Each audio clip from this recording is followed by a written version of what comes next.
What's good, people? Thank you as always for passing by the channel. Much appreciated. Hit that subscribe button if you guys are new. Vasyl Lomachenko versus Crolla next weekend. How did that one just creep up on us? Completely forgot about it. For some reason, I thought it was after Amir Khan versus Terence Crawford, but no, it's not. It's next week. It's less than 6 days away, which is shocking, right? That means when I don't know about something, it means that the promotion for it has been nothing, as far as I'm concerned. If I don't know it's coming up and I cover boxing, or I think I know a bit about boxing, it means the promotion has been pretty much zero. Anthony Crolla has the tough task of trying to dethrone what many people think is the pound for pound number one. Stranger things have happened in the boxing ring. Stranger things have happened. It wouldn't be the biggest upset of all time. It would be close.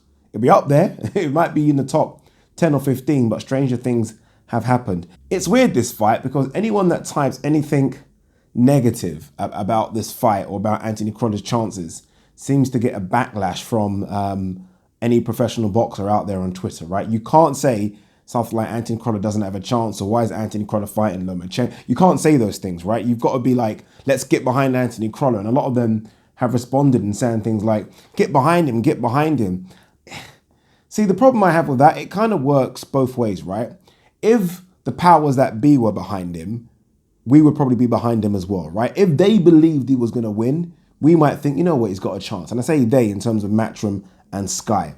If Matchroom and Sky believed Anthony Crolla was going to beat Vasyl Lomachenko, it would help sell it to us a bit more, but they don't, right? They don't.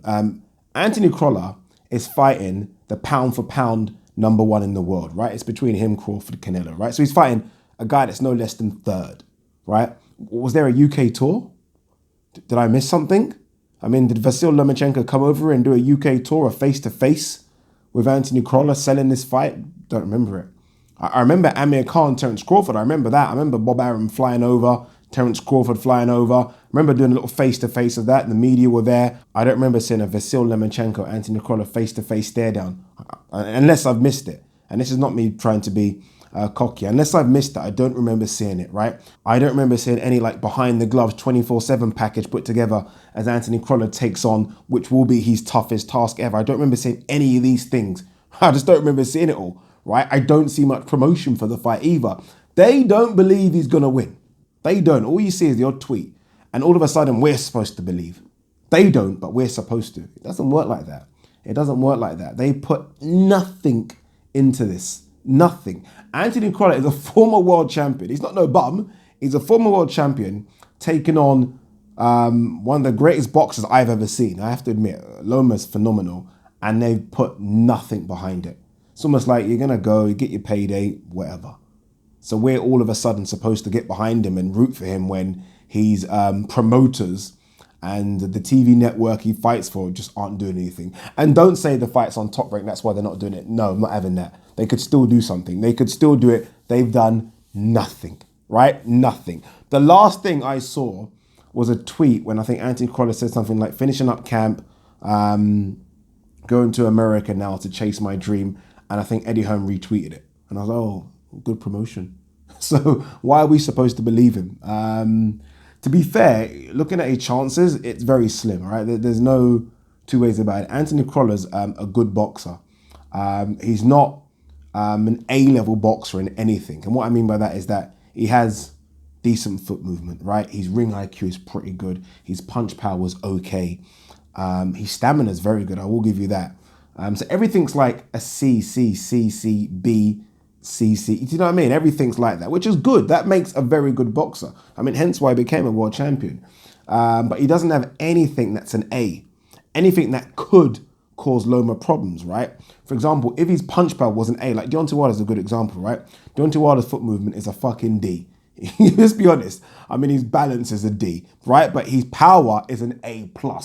So because of that, whoever he fights, I'm sorry, they're going to be scared because it could come. He doesn't have that. If any of those things I just mentioned was an A, he's got a chance. He does, just because he's got a chance. But because they're not, doesn't have a chance for me, right? He doesn't have a chance. Loma's got a lot of those things I just mentioned at A for Loma. At worst, B. That's Loma for you. So Crolla, I don't think, has a chance here. I do think that Loma wasn't phenomenally good in his last two performances. I think he was good in spots, hence why he got the win. Linares put him down, wasn't great in that fight, but again, in spots, it was enough to get the job done. And Pedraza coming off shoulder surgery, again, in spots, fantastic, but it was enough to get the job done. So Crolla might look at those two performances and think, you know what, there's a chance here. There isn't a chance. There isn't a chance. I wish him good luck, I really do. I'm a big Loma fan, but the Brit in me wants to see him go over there and do well. I just think it would have been nice for Matchroom and Sky to do a bit more. I really do. I think it's been poor. I really do think it's been poor. Again, I'm not talking about him going on a toe-to-toe podcast and talking. I'm talking about real Sky Sports News interviews. You know, you're going over there to do... I haven't seen much. And I look out for these things. What there has been very, very little. Again, he's fighting the pound for pound number one in the world, right? That's who he's fighting. You would think that a former world champion going over to fight the pound for pound number one in the world would get a bit more. Hence why us as fans haven't really got behind it. We don't think he's got a chance, right? I think if you was to ask 100 fans, I think 100 would say he's not going to win. It's a shame, right? It's a shame. But what do you guys think? Loma, Crolla, does he have a chance? I mean, this is boxing. Anything can happen, right? We have seen big upsets in the past, big ones, but this would be a tremendously big upset. It would be. I mean, they're already talking. I saw something, I think it was Richard Comey said, I'm back from, I think he had hand surgery or something, and he said something like, I can't wait to fight Loma next. I'm thinking Loma's got a fight in 6 days, dude. They've already dismissed Anthony Crolla. So things like that make me want to see Crolla put on a good performance just because of the disrespect. But this will be tough. This will be very tough. But I would like it to go to points. I don't want him to be stopped, but I can see him being stopped to the body 5-7. So he might get past the midway stage, but I think that's that. I think Loma is determined to put on a performance. I think he might need a performance, right? I mean, even Gervonta Davis is starting to chirp a little bit, and I think he needs a performance to almost remind people of just how good he is, because Loma's special, people, very special. Peace!